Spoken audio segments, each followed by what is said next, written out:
was Buster Robinson. In '35, before the flood, we moved into the Cottage here, and he was caretaker of the park at that time. And I went to work for him as supervisor of Zilker Park in 1964.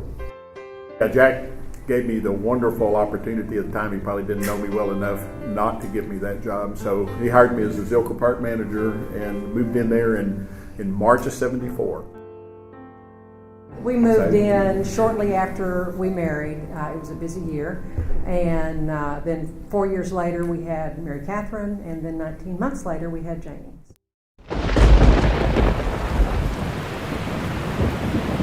Well, Mr. Johnson lived up there on the Barton Creek, and any time he had a heavy rain up there and the creek started flooding, he would call my father and say, "Buster, you better pull the gates because the pool's going to flood." And it was just something you could always count on. I mean, every year there's going to be a flood, and it was kind of a cleansing thing, nature doing her thing. As I went to the door to go see what they wanted in the yard, I heard this roar where the creek was, and I mean, it was loud enough to where instead of going to the flashing emergency lights, I went directly to the fence to look over the fence at the water.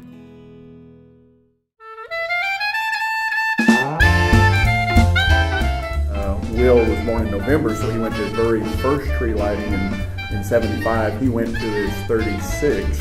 He hasn't missed a single year. He hadn't missed a single year. He went to his 36th last Sunday, then to his 33rd, and our grandbabies to their second.